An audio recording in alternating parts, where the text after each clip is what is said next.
Alright guys, we are back.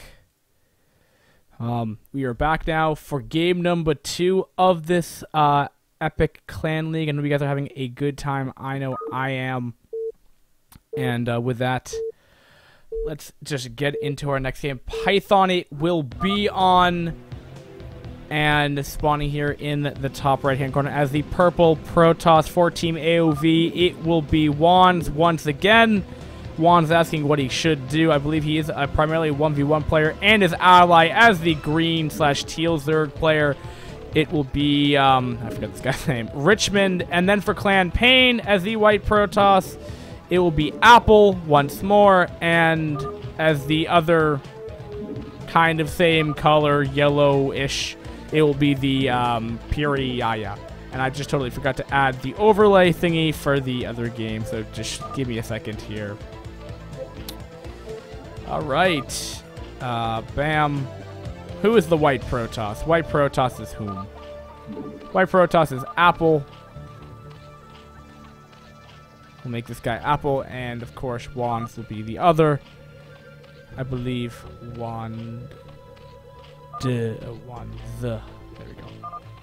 Alright, good stuff, good stuff. Okay, so Python equidistant on no matter where you spawn. So it doesn't matter if you position cross positions. In reality, all that truly matters is the fact that you're the same distance from each other. So, you know, if that was to play an account, I mean, if you look at Fighting Spirit for a map, you know, cross position, it is significantly longer. I'd say maybe 10, 15 seconds longer to scout or, you know, rally units to there. That could play a pretty big role, especially with the high high impact. I'm trying to think of the word.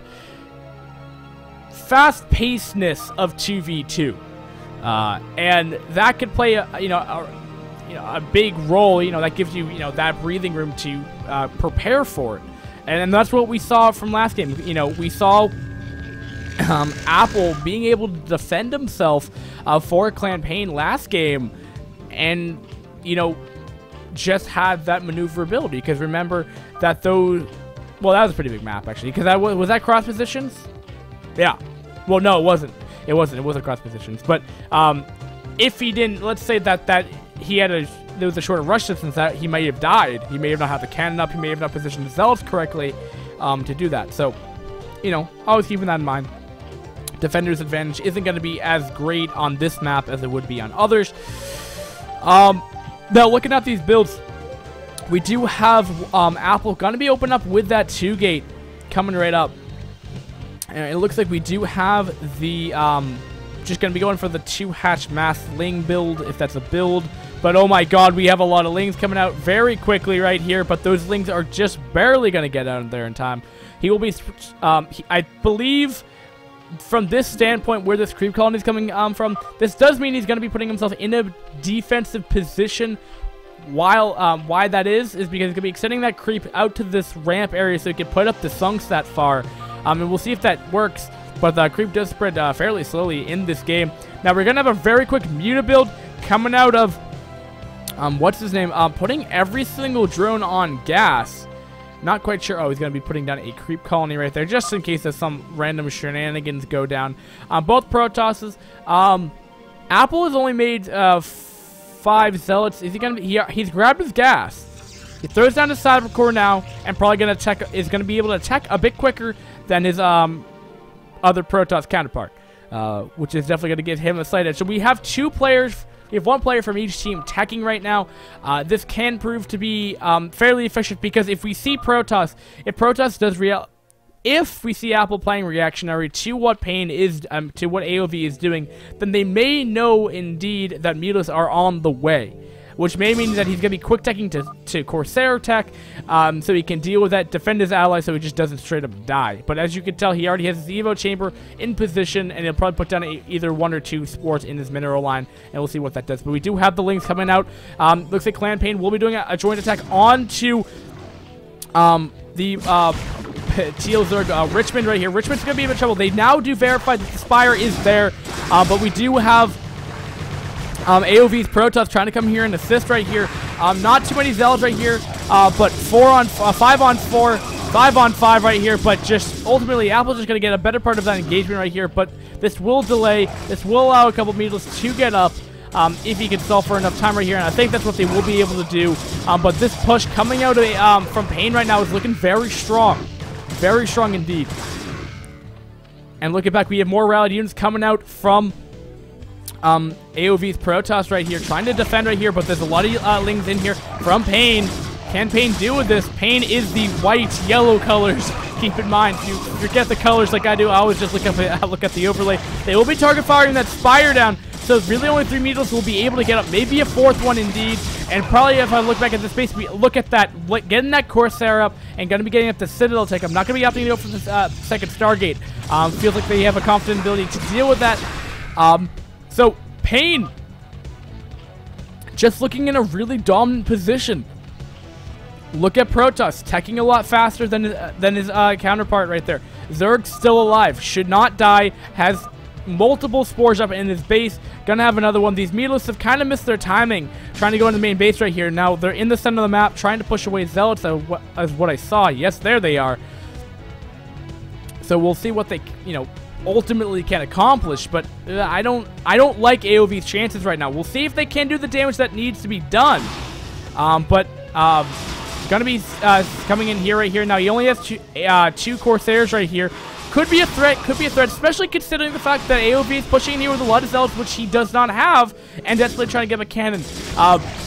Maybe if Apple put down a couple more cannons earlier on, but it doesn't look, he looks like he's been macroing fairly efficiently right here. Now he's gonna have to probe drill right here.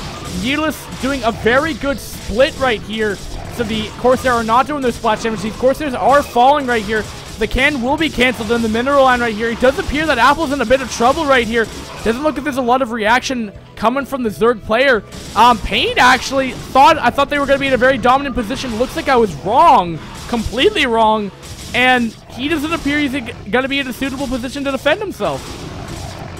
Not looking good. Not looking too good for PaiN right now. But while this has all been happening, we do have AoV's partner dying, so it looks like we may just go into a PvZ from this point. If this pressure continues happening, he's lost the Nexus. Looking at Apple's income, keep in mind, it's stuck at 94. So he's not going to be able to produce anything more. Kind of rhymed. But, yeah. Alright. Now it is, yeah, Richmond's even saying it. Now it's 1x1. However, keep in mind, there are observer probes just kind of lying around right here. They could do something. They can be kind of annoying at this point, just considering that there's so few units on the map right here. But, I have to keep... oh, is he going to... oh, wow. He's being completely unmannered. Killing off the last extractor, I believe. Now, that's just being mean. Richmond leaves the game. Being very, very mean. Now... you gotta ask yourself, though, is a 1-base Protoss better than a 1-base Zerg? Most people say yes, and I would agree with them in this scenario.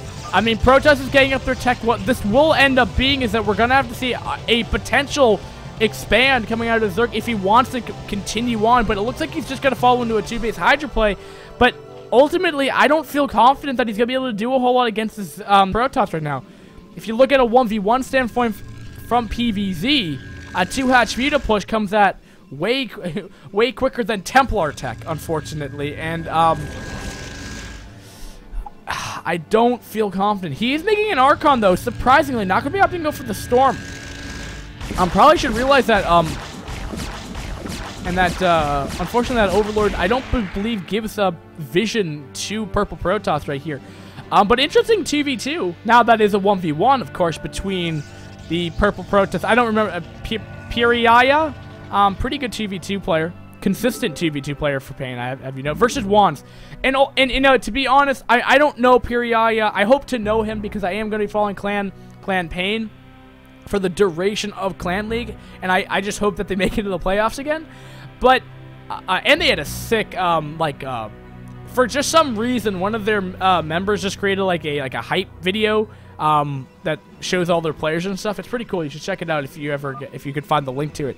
But just knowing Juan's, play in the past, YSL, when I casted that back then, did a pretty decent job. I mean, I think he got to the Final Four, if I'm not mistaken, man. I mean, that tour was by no means an easy feat by any means. It was going against all C-rank players, and I believe he's been streaming, and I believe he's just been doing well, and he's been active, if I'm not mistaken. I could be wrong about that, but I just think his PvZ is gonna be very strong going into this, and really, it's not all that different from the 1v1 when you think about it. I mean, I'm sure wants to be at a C-rank level. It has been practicing off those one base builds as Protoss versus in PvZ. I mean, it's just part of, it's just part of being a diverse player, and I'm going to assume he knows how to react to this fairly well, and he has a lot of zealots, and he can just block up his ramp. Now the Lynx are trying to come in here, try to target fire that cannon down. I think PaiN is a little bit confused of what he's supposed to be doing right now. He has expanded in the bottom right-hand corner, and he's yet to take his natural yet. It has been killed off by something. Just don't know what. And he is going to be setting up a lurker. He doesn't have observer tech yet. He doesn't even have a robotics here. DTs, though, will be the follow-up right here. And one lurker will be doing off a lot of shots right here. And this can be somewhat problematic right here, but DTs, he has shown himself right here now. He should know, if he was paying attention, that there are DTs coming in right here. He has an observer in position, and does he have an observer? Yes, he does. PaiN is not a bad player by any means as well. He has overlords in position to deal with the DTs, and it looks like this game will go on for quite a bit longer. We do have Protoss going to be throwing down that robotics finally, and once that robotics comes out, this is where the timing where Protoss will be very strong. We'll be able to push out, we'll get up that map control, and ultimately probably be able to get a third base, which is just going to be so difficult for him to deal with unless we see a 2-base all-in or we see a lot of gateways. If that just has a straight-up kill. Because honestly, you look at PaiN, and he's making lurker tech. I thought he was going to go Hydras, but I was incorrect on that as well. But he goes in here with the lurkers, I guess, an attempt to delay more, and that honestly, that's the more logical choice probably than going a 2-hatch Hydra. I probably should have foreseen that way better than that, but that's what he's doing. He's trying to delay Protoss, delay that third if he wants to go into that macro game, or just delay that push for as long as he can to see if he can sustain an economy right here. But behind all that, apparently I didn't see a control group of units going down to the bottom right-hand corner, but he has lost his base. And really that's going to reset PaiN back. We have DTs out right here, but he doesn't have any actual units to actually deal with it. Except a couple lurkers right here, and it doesn't look like he's actually borrowing them right now. Finally, he will be doing that, and that DT will just run away freely, only taking one shot from the lurker tech right here. So, I mean, even despite that lurkers being out of the front door, Protoss has map control. He can decide to go in if he wants to. These are primarily zealots, which do take a significant damage from these lurkers right here, but they're just going to target fire that hatchery down, reset that timer on that, and he's going to get it with no problem whatsoever. Does force a cancel on that hatchery, and honestly, well worth it. Well worth it. Just continuing to delay the Zerg, and really he's kind of realizing how vulnerable the Zerg is. Zerg is trying to, set it up that he can't actually do this, but in reality, he can't contain Protoss. He's so far behind in terms of tech, economy, and everything else. It's rough, and that's what I would generally say in this scenario. In 2v2s, at least what I have noticed, Zergs tend to have a tendency to lose more when it goes into a 1v1 phase, just because they spend so much on that one base economy, and or not even the one base economy. They just spend so many money on lings and stuff just to survive and help their allies tech. At least that's what I have gotten from 2v2.